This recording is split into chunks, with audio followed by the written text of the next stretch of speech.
Maestra, a partir del diseño curricular de la licenciatura en Educación e Innovación Pedagógica, ¿qué expectativas tiene el egresado hoy en día?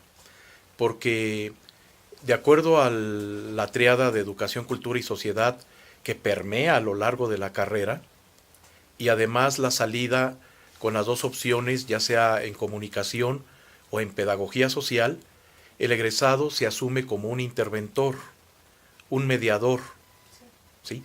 Y con estas expectativas, ¿cuál es la realidad al perfil de egreso? ¿Qué posibilidades tiene de ser factor de cambio con ese discurso? Sí, bueno, primero creo que en los egresados, por lo menos en las generaciones que tenemos hasta ahora, iniciamos en 2012 y bueno, estamos en 2018, lo que hemos observado es que los egresados cambian. Cambia su concepción de la educación, cambia su concepción de el profesional, no solamente para el aula. Cambia su concepción a un profesional de la educación que tiene todos los espacios que él decida para transformarlos y transformarse. El egresado sabe que puede trabajar en un aula, en una escuela, pero también sabe que puede trabajar en un reclusorio, sabe que puede trabajar en un centro comunitario, sabe que puede trabajar en espacios culturales como cualquier centro educativo en donde se forman profesionales de las artes, sabe que puede trabajar en áreas empresariales, sabe que su campo de trabajo es diverso, es amplio. Y por otro lado, al concluir con una propuesta de intervención,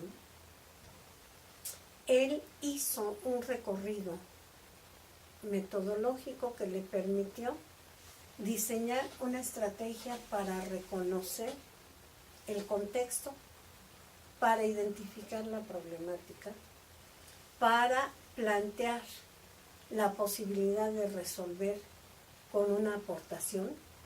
Y podríamos pensar, ¿es una aportación micro? Sí, puede ser.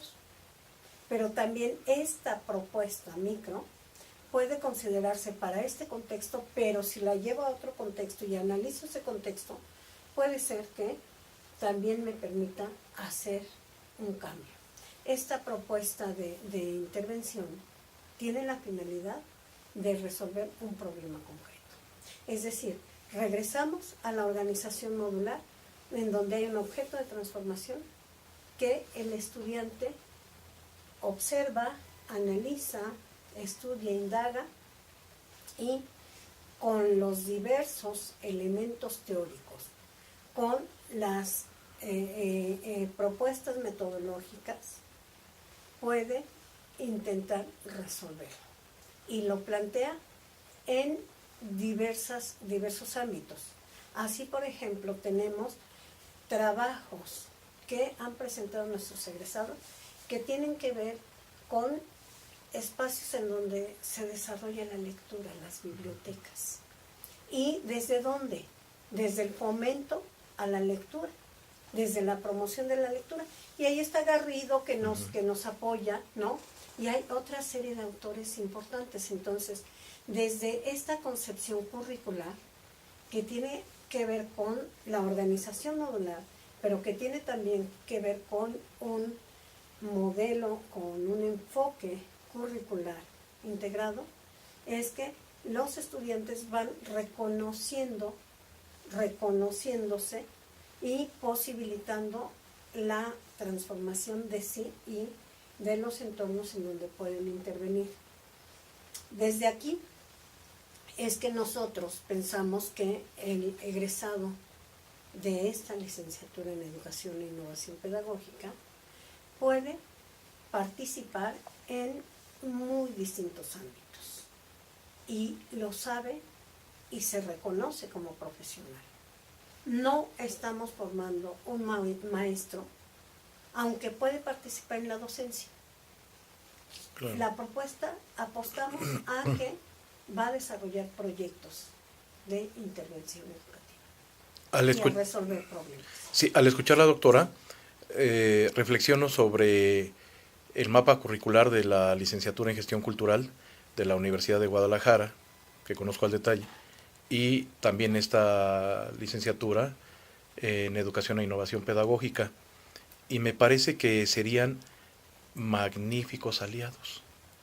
Me da la sensación que necesitamos formar a nivel de posgrado a un profesional de la educación que sea capaz de animar prácticas y hábitos culturales dentro y fuera del aula, pero como por sus propias naturalezas, la tríada de educación, cultura y sociedad significan una molécula indivisible, porque no puede fragmentarse.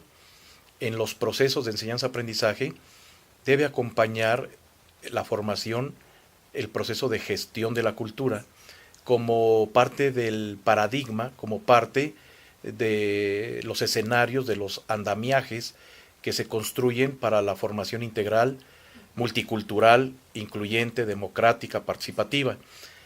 Sin estas herramientas me cuesta trabajo pensar en un profesional de la educación que sea capaz de distinguir los rasgos identitarios de su grupo, detectar la multiculturalidad, ir más allá de las experiencias de aprendizaje que hemos manejado por muchos años, dejando fuera las posibilidades que nos dan las inteligencias múltiples al desarrollarlas en plenitud de nuestros alumnos y al ponerlos en contacto con las prácticas y hábitos culturales como alumno participante en un espacio-tiempo de creación o enfrentarlo a un concierto, a un recital, pero que llega con un antecedente de indagatoria, con una mente abierta para recibir, para observar y cuestionarse. De esta manera estaríamos formando a un sujeto con mejores posibilidades comunicativas. Entonces me parece que a nivel de diseño curricular en nuestro país tenemos un reto y oportunidad en ese campo. ¿Qué opina, doctora? Sí, seguramente. Yo creo que en este momento la búsqueda es hacia la ruptura de fronteras disciplinarias. Sí. Tenemos que necesariamente pensar y pensarnos distinto. Es decir, las disciplinas en su momento cumplieron una función. Hoy tiene que ser la multidisciplina y mejor si logramos la interdisciplina. Desde ahí creo que tendríamos que empezar a repensar las propuestas curriculares, tanto para este nivel que nosotros en este momento estamos trabajando, que es el de licenciatura, con la licenciatura en Educación e Innovación Pedagógica, como para un posgrado, que me parece una idea excelente, en donde por un lado tenemos hoy día la gestión cultural y por otro lado tenemos una propuesta de licenciado en Educación e Innovación Pedagógica. Si nosotros logramos articular los saberes, si logramos articular, digamos, estos distintos aspectos que van a ir conformando un currículum, seguramente tendremos la formación de un profesional con mayores posibilidades de resolver cuestiones en un contexto o en otro. Claro, la didáctica tiene que ajustarse a las necesidades y dentro del proceso de enseñanza-aprendizaje, insisto, las prácticas y hábitos culturales deben de ser acordes a esos contextos. Me parecería muy complicado tener un mismo propósito, una misma estrategia formativa en un país tan multicultural, tan diverso como el nuestro. Entonces, quien debe de ajustarse es el maestro, el profesional de la educación con esta nueva mirada que le permite leer, entender, adecuarse a cada espacio-tiempo que le ofrece la práctica docente. Sí, totalmente de acuerdo. Y pensar siempre también en la dinámica del propio sujeto, es decir, no quedarme con esta formación, sino esta es una base para nosotros, lo decimos así, la licenciatura es una base y tuviste la oportunidad de tener un recorrido con una serie de aspectos que nutrieron y que permitieron que construyeras conocimiento. Ahora necesitas ir más allá. Y creo que también esa es una parte que tendremos que fortalecer. Es decir, invitar, motivar a que no sea solamente un piso y quedarme en este nivel, ¿no? Buscar la autoformación, buscar una formación adicional en un posgrado, buscar una especialización, una maestría, en fin, tratar de continuar con los procesos formativos. Creo que quienes estamos en educación, pues debemos estar enamorados de los libros, debemos estar abiertos a la posibilidad de otros aprendizajes, de mayor profundización, de encontrar y buscar diálogo con otras tipos de formaciones, con otros profesionales. Creo que hoy no podemos hablar de espacios de conocimiento tan recortados como lo teníamos en el siglo XIX y en el siglo XX. Hoy tenemos que abrir la posibilidad de reconocer en dónde está el desarrollo del conocimiento y cómo es que las distintas formaciones pueden permitir que hagamos un planteamiento mucho más complejo, de mayor alcance, en fin. Bueno, finalmente la educación y la cultura son derechos. E incluso existe el marco normativo, existe las leyes de observancia general para que todas las personas tengan acceso a la educación y a la cultura. Y yo no me quedaría solamente con lo normativo. Es importante. Es importante tener ese marco, pero la escuela, desde la educación básica y en todos los niveles de nuestro sistema educativo, debería de fortalecer la decisión en el sujeto de recorrer distintos espacios, distintas áreas. Por ejemplo, algo señalabas con relación a los museos. Es muy relevante que los niños vayan a los museos. Y hay muchas maneras de visitar un museo. Claro. Los museos también están en la búsqueda de atender a sus públicos de otras maneras. Entonces, la escuela, por un lado, tiene que modificar esa forma de invitar a los niños y a los jóvenes a ir a los museos. No es un requisito, no es una cuestión formal, sino es un deleite, es un placer.